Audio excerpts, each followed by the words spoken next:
O sol da manhã no Camboja já é suficiente para transformar a umidade da terra em um vapor espesso. O ar pesa. O som dominante não é o de motores ou vozes, mas o atrito contido de lâminas e botas contra a vegetação rasteira. Passos dados com uma lentidão que a vida civil desconhece. Estacas finas de madeira são cravadas no solo, formando um corredor perfeito. Fitas vermelhas esticadas cortam o mato verde-oliva. Essa geometria simples divide o mundo físico em duas categorias absolutas: o espaço que pode ser pisado e o espaço que pode matar. A desminagem humanitária não tem a velocidade frenética, a fumaça ou o volume da guerra que a originou. Ela tem o ritmo exaustivo e metódico de quem sabe que o solo, quase 3 décadas após o fim dos grandes conflitos no país, ainda esconde gatilhos perfeitamente intactos. O perigo não é uma memória abstrata, não é um registro em livros de história, é uma cápsula química e mecânica, desenhada com a precisão da engenharia militar para destruir tecido humano e osso, adormecida a menos de 10 centímetros da superfície. Um erro de cálculo, uma perda momentânea de foco, uma bota mal posicionada sobre a grama alta, e o passado explode no presente. O suor escorre pelo pescoço do operador de campo humano. Ele se posiciona na extremidade segura do quadrante, segurando a ponta de uma guia longa. O silêncio é uma exigência técnica. É neste vácuo de som, sobre esta terra interditada por décadas, que um operador de pouco mais de 1,2 kg começa o seu turno. Limpar um país minado é, antes de tudo, um pesadelo logístico. O Camboja abriga uma das maiores concentrações de artefatos não detonados do planeta. O legado de campanhas de bombardeio massivo, décadas de guerra civil, o regime do Khmer Vermelho e a ocupação vietnamita deixaram o país saturado. Mas o problema não é apenas o que explode.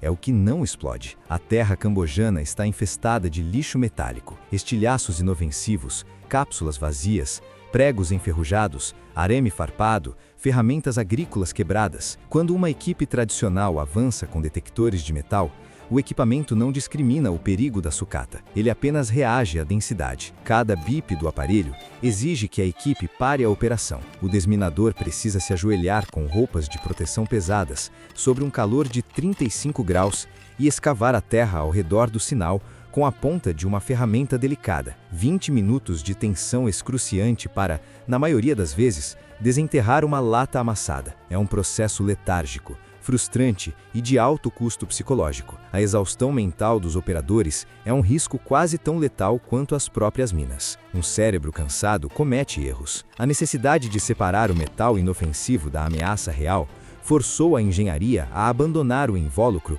e procurar a essência do problema: o vapor invisível, o cheiro químico do TNT que vaza lentamente para o solo ao longo dos anos. Cães fazem isso com maestria, mas são animais pesados, que exigem uma logística de transporte complexa e criam vínculos emocionais profundos que dificultam a troca contínua de condutores. Foi buscando contornar esses gargalos que a organização Apopo, baseada na Tanzânia, estruturou uma alternativa biológica improvável, porém de uma precisão cirúrgica: o Chrysetomis ansorge, o rato gigante africano. Magawa era um deles. A eficiência de Magawa não vinha de coragem, mas de condicionamento absoluto. Nascido em 2013 e treinado desde as primeiras semanas de vida, ele foi inserido em um sistema onde a resposta correta ao ambiente garantia o seu alimento. A lógica do seu funcionamento em campo era simples e imutável. Preso a um arnês leve e vermelho, conectado a uma corda fina que deslizava entre 2 tratadores humanos nas bordas do campo,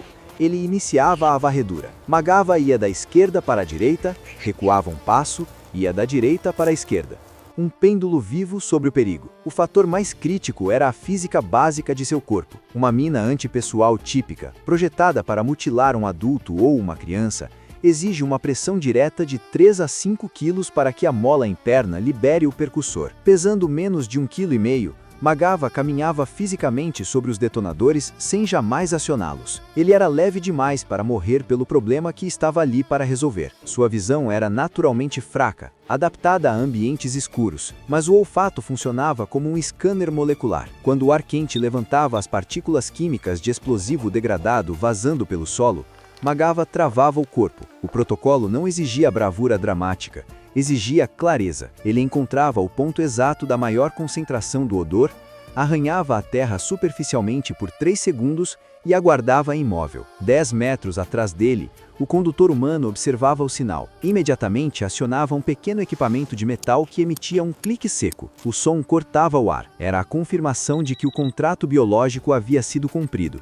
Uma recompensa era oferecida: um pedaço de banana. A área exata do arranhão era marcada com um cone ou bandeira. A equipe de neutralização humana assumiria a partir dali para expor e destruir o artefato. Magava terminava de mastigar e voltava para a corda. A linha avançava meio metro.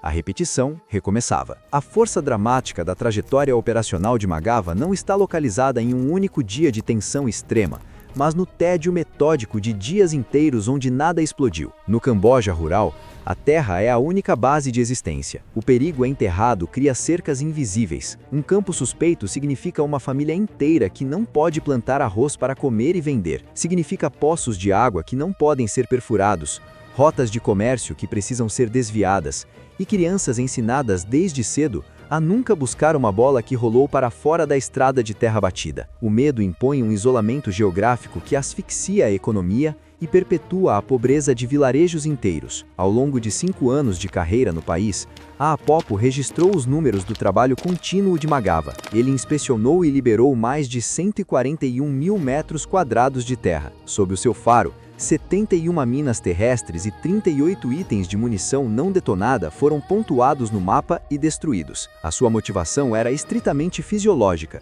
O seu objetivo era o clique metálico e a recompensa que vinha a seguir. No entanto, o subproduto direto dessa rotina alimentar foi a alteração concreta da geografia do medo. Onde Magava passava e o campo era declarado limpo, a paisagem mudava. Meses depois de sua inspeção, retroescavadeiras removiam raízes grossas sem o risco de detonação. Tratores conduzidos por agricultores cortavam o solo. Escolas expandiam seus pátios. A vida civil ocupava o vácuo deixado pela retirada da guerra. Em setembro de 2020, o nome de Magava saiu dos relatórios internos de desminagem e ganhou a atenção ocidental. A instituição veterinária britânica, PDSA, concedeu a ele uma medalha de ouro por bravura, a mais alta honraria civil animal até então dada exclusivamente a cães. A imprensa internacional adotou a narrativa rapidamente. A internet encontrou nas fotos do roedor com uma pequena medalha brilhante no arnês um respiro reconfortante. As manchetes o tratavam quase como um emissário da paz, embalando a dura realidade do campo asiático em uma linguagem digestível e humanizada. Mas a realidade física no Camboja é insensível às homenagens de Londres. A fama pública não mudou a textura do solo. No terreno, longe das câmeras, Magawa continuou sob o mesmo calor implacável, farejando o mesmo pó químico, conectado à mesma guia de nylon. A diferença é que o tempo não poupa ferramentas biológicas. O trabalho contínuo de desminagem exige vigor. Com a idade avançando, a energia de Magawa diminuiu. Sua velocidade de varredura caiu. O ritmo das manhãs deu lugar a pausas mais frequentes na sombra. Avaliando seu declínio natural e a necessidade de preservar sua integridade, a APPO o retirou da escala operacional em junho de 2021. Ele havia esgotado sua cota física de trabalho. Aos 8 anos, uma idade avançada para a espécie, ele morreu pacificamente no início de 2022. O caso de Magawa não permite reduções a fábulas infantis ou moralismos fáceis. É o registro exato de uma logística de sobrevivência, a prova das ferramentas metódicas e improváveis que o ser humano precisa orquestrar para tentar consertar a destruição em larga escala que ele mesmo causou. O legado desse trabalho não é uma medalha de ouro em uma estante institucional. O legado está do outro lado do mundo. É o som constante, rítmico e profundo de pés humanos, de tratores e de crianças, caminhando hoje sob um campo verde no Camboja, em total e irrestrita segurança.